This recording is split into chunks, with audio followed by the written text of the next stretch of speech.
Bienvenidos al canal El Maestro. En este capítulo vamos a hablar sobre la monja visionaria que desafió al poderoso Enrique VIII. Elizabeth Barton, conocida en la historia como la doncella de Kent, vivió en una época tumultuosa para Inglaterra, durante el reinado de Enrique VIII. Este periodo, el siglo XVI, fue marcado por profundas transformaciones religiosas y políticas que darían forma al futuro de la nación. La figura de Barton emerge en un contexto donde la autoridad del Papa estaba siendo desafiada, y el rey Enrique VIII estaba decidido a romper con Roma para asegurar su divorcio de Catalina de Aragón y casarse con Ana Bolena. Nacida alrededor de 1506 en Aldington, Kent, Elizabeth Barton provenía de una familia humilde y trabajaba como sirvienta en la casa de un granjero cuando comenzó a experimentar visiones y éxtasis en 1525. Estas visiones, en un principio, giraban en torno a temas religiosos y místicos, y se creía que poseían un carácter milagroso. Se decía que estas experiencias incluían episodios en los que caía en trances, durante los cuales profería profecías y advertencias de origen divino. La fama de Barton comenzó a crecer en la región, atrayendo la atención no solo de la población local, sino también de miembros del clero. Fue trasladada al convento del Santo Sepulcro en Canterbury, donde tomó los hábitos y se convirtió en monja.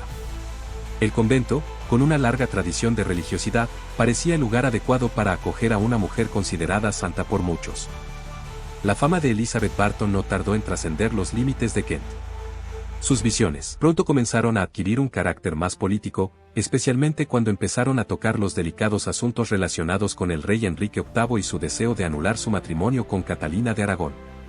Barton, conocida ya como la doncella de Kent, comenzó a profetizar que si Enrique persistía en su decisión de divorciarse de Catalina y casarse con Ana Bolena, Dios lo castigaría. Llegó a predecir que el rey moriría dentro de un mes si seguía adelante con sus planes. Sus profecías fueron consideradas una seria amenaza para el rey, especialmente en un momento en que el debate sobre la legitimidad del matrimonio real estaba dividiendo al país. La profetisa fue vista por muchos como un instrumento de la voluntad divina, y su postura fue apoyada por sectores opuestos a las políticas del rey, incluidos miembros del clero y algunos nobles. Elizabeth Barton se convirtió en un símbolo de resistencia contra las reformas religiosas que Enrique VIII estaba impulsando, reformas que eventualmente llevarían a la creación de la Iglesia Anglicana y a la ruptura definitiva con la Iglesia Católica. A medida que la influencia de Elizabeth Barton crecía, también lo hacía la preocupación de Enrique VIII y sus consejeros. El rey no podía permitir que una figura tan popular y potencialmente peligrosa socavara su autoridad, especialmente en un asunto tan crucial como su matrimonio.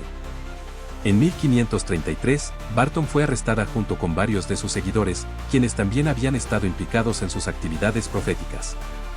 Durante su arresto, Barton fue sometida a intensos interrogatorios. Bajo presión, finalmente confesó que sus visiones habían sido fabricadas y que había sido manipulada por otros para actuar en contra del rey. Esta confesión, sin embargo, es vista por muchos historiadores como el resultado de la coerción, y no como una admisión genuina. La realidad de sus visiones y el grado de su manipulación siguen siendo objeto de debate. El 21 de noviembre de 1533, Barton fue llevada a Paul's Cross, donde fue obligada a retractarse públicamente de sus profecías y a confesar sus crímenes. Sin embargo, esto no le salvó la vida. En enero de 1534, fue juzgada por traición, un cargo extremadamente grave que usualmente conllevaba la pena de muerte. El 20 de abril de 1534, Elizabeth Barton fue ejecutada en Tyburn, una de las principales zonas de ejecución de Londres. Su muerte fue una de las más notables de la época, y su cabeza fue exhibida en el Puente de Londres, un destino que pocas mujeres han sufrido en la historia de Inglaterra. Esta exhibición pública estaba destinada a enviar un mensaje claro a cualquiera que se atreviera a desafiar la autoridad del rey. El legado de Elizabeth Barton es complejo. Para algunos, fue una visionaria y mártir religiosa, una mujer que defendió su fe y sus convicciones hasta el final. Para otros, fue una herramienta manipulada por aquellos que se oponían a las reformas del rey. Su vida y muerte son un reflejo de las tensiones religiosas y políticas de la época, y de cómo el poder puede influir en la vida de aquellos que se atreven a desafiarlo. La historia de Elizabeth Barton no ha sido olvidada. Su vida ha sido objeto de varios estudios históricos y ha sido representada en obras de ficción, destacando cómo una simple monja de Kent pudo convertirse en una figura central en uno de los momentos más críticos de la historia inglesa. Su vida también plantea preguntas sobre la naturaleza del poder, la manipulación y la resistencia, temas que siguen siendo relevantes hoy en día. Elizabeth Barton, la doncella de Kent, es un ejemplo de cómo la fe y la política pueden entrelazarse de manera profunda, con consecuencias que van mucho más allá de la vida de una persona. Su historia sigue siendo un recordatorio del costo de enfrentarse a la autoridad en tiempos de cambio. Hasta aquí el tema de este video. Los invito a suscribirse al canal y a disfrutar de todos los estrenos diarios. Muchas gracias.